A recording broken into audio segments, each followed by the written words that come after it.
اللہ کے محبوب علیہ السلام نے ارشاد فرمایا الشیطان جاسم علی قلب ابن آدم فاذا ذکر اللہ خنس واذا غفل وسوس۔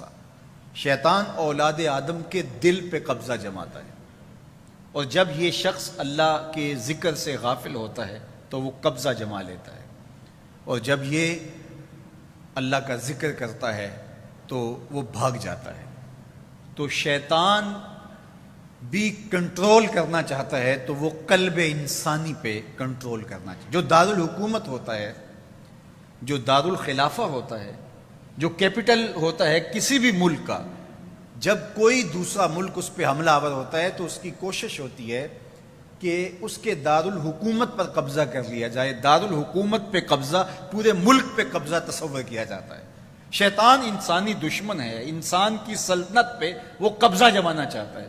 وہ چاہتا ہے اس کے ہاتھ وہ کریں جو میں چاہوں، اس کی زبان وہ بولے جو میں چاہوں، یہ ادھر چل کے جائے جدھر میں چاہوں، اس کی آنکھیں وہی دیکھیں جو میری مرضی ہو۔ تو شیطان چاہتا ہے یہ میری خواہش کے مطابق چلے، یہ میری آرزوؤں اور میری تمناؤں کا اسیر بن جائے، اور یہ میری ہی مرضی کے مطابق زندگی گزارے۔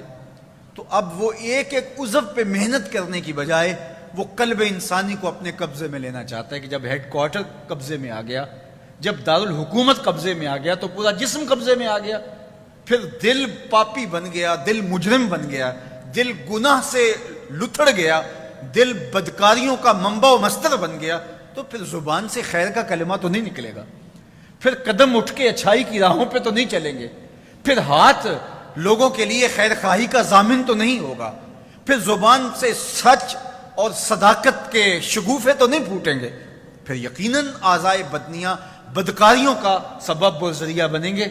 تو وہ قلب انسانی پہ جو ہے وہ قبضہ جمانے کی کوشش کرتا ہے۔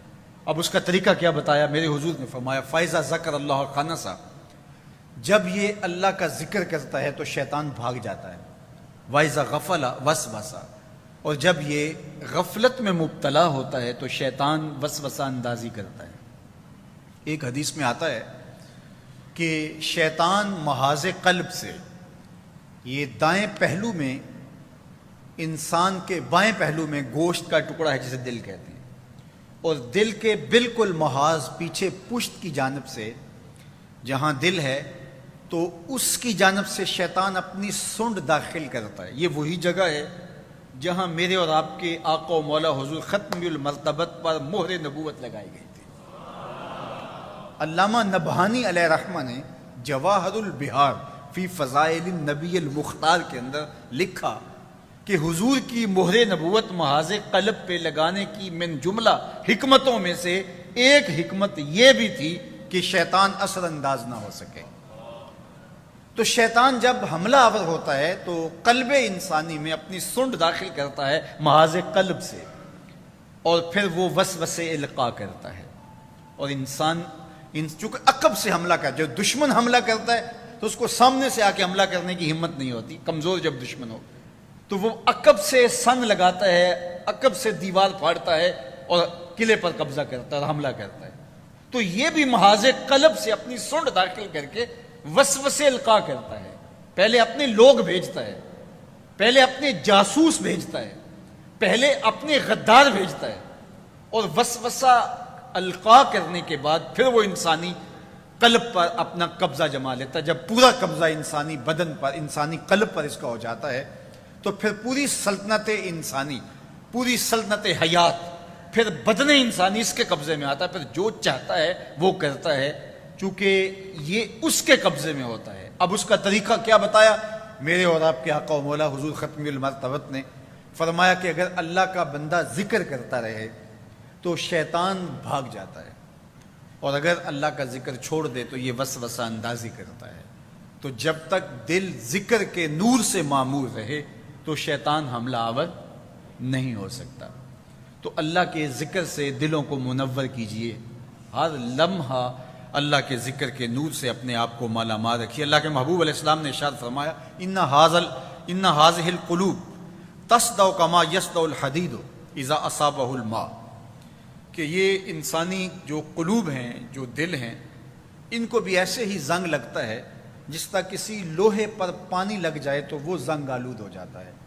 تو فرمایا کہ گناہوں کی وجہ سے تمہارے دل بھی یوں زنگ آلود ہو جاتے ہیں۔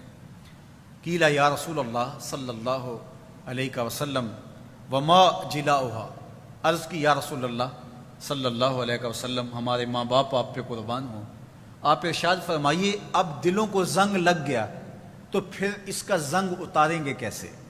لوہے کو زنگ لگ جائے تو ریگ مار سے اس کو صاف کرتے ہیں، کپڑے میلے ہو جائیں تو سرف سے یا صابن سے اس کو صاف کرتے ہیں، تو دل میلے ہو گئے، دل گندے ہو گئے، دلوں کو زنگ لگ گیا۔ تو فرمایا جس طرح پانی سے لوہے کو زنگ لگ جاتا ہے، کثرت ذنوب کی وجہ سے، گناہوں کی وجہ سے، غفلت کی وجہ سے دل بھی زنگ آلود ہو جاتے ہیں۔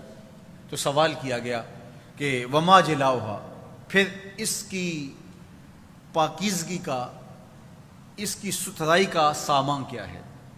یہ مصفہ کیسے ہوگا؟ یہ مزکہ کیسے ہوگا؟ اس کا زنگ کیسے اترے گا؟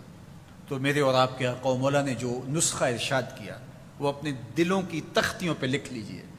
آقا کریم نے ارشاد فرمایا کہ اکثروا ذکر، فرمایا کالا کثرت و ذکر الموت و تلاوت القرآن، دو چیزیں ہیں جو دلوں کے زنگ کو اتارتی ہیں۔ کثرت و ذکر الموت، ایک موت کا کثرت کے ساتھ تذکرہ، بار بار موت کو یاد رکھو، موت کو دھیان میں رکھو، موت کو خیال میں رکھو۔ حضور نے فرمایا لذتوں کو توڑنے والی کو کثرت سے یاد کرو۔ عرض کی گئی لذتوں کو توڑنے والی کیا چیز ہے؟ فرمایا الموت، موت۔ جب موت کا خیال مستحضر رہے گا، جب ہر وقت خیال میں یہ بات رہے گی کہ یہ میرا حقیقی ٹھکانہ نہیں دنیا، یہ کچھ عرصے کے لیے میرا مستقر ہے، اس کے بعد پلٹ کے میں نے کہیں اور جانا ہے، تو پھر دنیا کی لذتوں میں بندہ کھو نہیں جائے گا، بلکہ اس جہان کے لیے تیاری کرے گا جہاں اس نے بالآخر پلٹ کے جانا ہے۔ تو اس لیے فرمایا لذتوں کو توڑنے والی کو کثرت کے ساتھ یاد کرو۔ یہ زمین کی چھاتی پہ پھیلی ہوئی قبریں، یہ ہمیں تذکیر موت کا سبب اور ذریعہ دیتی ہیں، اس کے سبب سے ہم موت کو یاد کرتے ہیں۔ حضور نبی رحمت صلی اللہ علیہ وآلہ وسلم نے ابتدا میں قبروں پر جانے سے منع کر دیا تھا، اپنے صحابہ کو روک دیا تھا کہ قبروں پر نہ جایا کرو، لیکن پھر ایک زمانہ آیا تو حضور نے ارشاد فرمایا کنت نہیتکم عن زیارت القبور، میں تمہیں قبروں پر جانے سے روکا کرتا تھا، فزوروہا، لیکن اب میں تمہیں اجازت دیتا ہوں کہ قبروں پر جایا کرو اور قبریں دیکھا کرو۔ کیوں؟ فرمایا اس لیے لأنہا تذکر الآخرہ، اس لیے کہ قبریں آخرت کی یاد دلاتی ہیں۔ شکستہ ٹوٹی ہوئی قبریں دیکھیں گے تو خیال آئے گا ایک دن میں بھی اسی مٹی کی ڈھیری تلے آؤں گا۔ حضرت سیدنا شیخ عبد القادر جیلانی علیہ رحمہ و رضوان فرماتے ہیں جاؤ قبرستانوں میں جا کر دیکھو کیسے کیسے حسینوں کی مٹی خراب ہو رہی ہے، جو بدن پر ایک چٹکی بھی مٹی نہیں پڑنے دیتے تھے، آج ان کے کفن بھی تار تار ہو گئے، جو معمولی چونٹی کے کاٹ جانے سے بھی تلملا اٹھتے تھے، آج ان کی ہڈیوں سے گوشت اتر چکا ہے اور ان کی ہڈیاں بھی مٹی میں مل چکی۔ قبرستانوں میں جا کے شکستہ قبروں سے عبرت حاصل کرو، یہ ٹوٹ کے بکھر جانے والی زندگی ہے۔ تو میرے اور آپ کے آقا و مولا نے فرمایا کہ لذتوں کو توڑنے والی کو کثرت کے ساتھ یاد کرو، کثرت کے ساتھ یاد کرو گے تو اس دنیا پر مستقل دل نہیں لگے گا۔ جس جہان کی طرف ہم نے پلٹ کے جانا ہے اس جہان کی طرف ہمارا خیال لگے گا، تو جہاں جانا ہوتا ہے تو پھر اس کے لیے تیاری بھی کی جاتی ہے۔ تو اس لیے میں اور آپ دیکھیں کہ ہم اس حوالے سے کھڑے کہاں ہیں۔ جب جنازے اٹھتے ہیں، بیماریاں پھیلتی ہیں، وبائیں پھوٹتی ہیں اور ہمارے عزیز ہم سے بچھڑتے ہیں، جدا ہوتے ہیں، تو ہماری کیفیت تبدیل ہوتی ہے یا ہم وہیں کے وہیں کھڑے ہیں؟ جب کسی کا جنازہ اٹھتا ہے تو ہم یہی سوچتے ہیں اسی کی باری تھی یہ چلا گیا، یا ہم سوچتے ہیں آج اس کی باری تھی تو کل ہماری بھی باری ہوگی؟ تو یہ اٹھتے ہوئے جنازے، یہ پھیلی ہوئی قبریں، یہ ڈوبتا ہوا سورج، یہ اترتے ہوئے سفید بال، یہ زندگی کے شب و روز یہ ہمیں بتاتے ہیں کہ ہم نے یہاں نہیں بیٹھ رہنا. تو کہا کثرت کے ساتھ موت کو یاد کرو، اس سے تمہارے دلوں کا زنگ اترے گا، تم اپنی آخرت کی طرف متوجہ ہوگے. اور دوسری بات ارشاد فرمائی وَتِلَاوَةُ الْقُرْآنِ، اور قرآن مجید کی تلاوت کرو. قرآن مجید کی تلاوت اگر تمہاری زندگی کا معمول بن گیا تو تلاوت ایسا نور ہے جو دلوں کے زنگ اتار دیتا ہے اور اللہ کی معرفت کا رنگ چڑھا دیتا ہے. اس لیے دو چیزیں دلوں کے زنگ اتارتی ہیں. ایک کثرت کے ساتھ موت کو یاد، اس کے لیے کوئی نصاب نہیں پڑھنا پڑتا، کسی کے پاس جا کے بیٹھنا نہیں پڑتا. یہ خاموش مبلغ ہے، اس مبلغ کو سننے کے لیے سفر کر کے نہیں جانا پڑتا، اس کو کسی ٹیپ ریکارڈر کے اندر محفوظ کر کے کان کے ساتھ نہیں لگانا پڑتا، کوئی بٹن آن نہیں کرنا پڑتا. اب لائٹ ہے اب سن سکوں گا، اب لائٹ چلی گئی اب نہیں سن سکوں گا. اس کے لیے کوئی وقت متعین اور مقرر نہیں ہے. یہ ایسا مبلغ ہے، یہ خاموش واعظ ہے، جب چاہو اس کو سن سکتے ہو. تو کثرت کے ساتھ موت کو یاد کرنا یہ تمہارے لیے دلوں کے زنگ اتارنے کا سبب. اور دوسری چیز ارشاد فرمائی تلاوت القرآن، اور قرآن مجید کی تلاوت. جب قرآن مجید کی تلاوت معمول زندگی بن جاتی ہے تو دلوں کے زنگ قرآن مجید اتارتا ہے. اس سے بہتر دلوں کو پاک کرنے والی اور چیز ہو کیا سکتی ہے؟ اللہ کا کلام ہمارے پاس موجود ہے.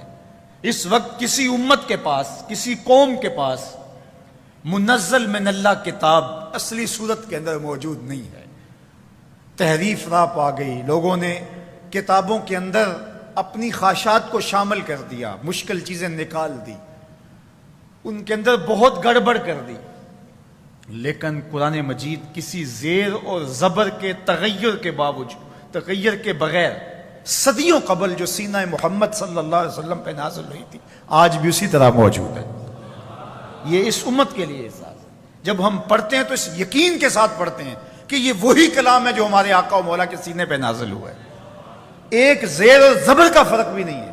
یہ ایک یقین ہمارے ساتھ جڑا ہوا ہوتا ہے کہ یہ ہمارے رب کا کلام ہے، یہ ہمارے محبوب کریم کے سینہ انور پہ اترا تھا اور اس میں کوئی تغیر اور کوئی تبدل نہیں ہے. قرآن مجید کے لفظ بھی موجود ہیں، قرآن مجید کے حرف بھی محفوظ ہیں، قرآن مجید کے نقطے اور زیریں زبریں آداب بھی محفوظ ہیں، قرآن مجید کے لہجے بھی محفوظ ہیں. یہ اس کتاب کا اعزاز ہے. تو کہا کہ اس کتاب کی کثرت کے ساتھ تلاوت کرو، تمہارے دلوں کا زنگ اتر جائے گا اور اللہ تعالیٰ جل شانہ کی معرفت کا رنگ تمہیں نصیب ہوگا. تو انسانی قلب کی درستگی پورے اعمال کی، پورے اعضاء و جوارح کی درستگی کی ضمانت ہے. اللہ تعالیٰ جل شانہ نے ہمارے قلوب کو اپنے انوار کا مرکز اور محبت بنایا ہے اور وہ بندوں کے اعمال کی طرف نہیں دیکھتا، بندوں کے قلوب کی طرف دیکھتا ہے. حضور نبی رحمت صلی اللہ علیہ وآلہ وسلم نے ارشاد فرمایا، سیدنا ابو ہریرہ رضی اللہ تعالی عنہ کی مرویات سے ہے کہ آقا کریم نے ارشاد فرمایا ان اللہ لا ينظر الى صورکم واموالکم ولکن ينظر الى قلوبکم واعمالکم. اللہ تمہاری شکلوں کو نہیں دیکھتا، اللہ تمہارے مالوں کو نہیں دیکھتا، کوئی کتنا مالدار ہے، کوئی کتنا خوبصورت ہے، اللہ یہ نہیں دیکھتا. وَلَٰكِن يَنظُرُ إِلَىٰ قُلُوبِكُمْ وَأَعْمَالِكُمْ، وہ تمہارے دلوں کو دیکھتا ہے اور تمہارے اعمال کو دیکھتا ہے. تمہارے اموال کو نہیں دیکھتا، تمہارے اعمال کو دیکھتا ہے. تمہارے حسب و نسب کو اور تمہاری شکل و صورت کو نہیں دیکھتا، وہ تمہارے قلوب کو دیکھتا ہے، تمہارے دلوں کو دیکھتا ہے. وہ چہرہ اور چہرے کا تل نہیں دیکھتا، وہ بندے کا دل دیکھتا ہے.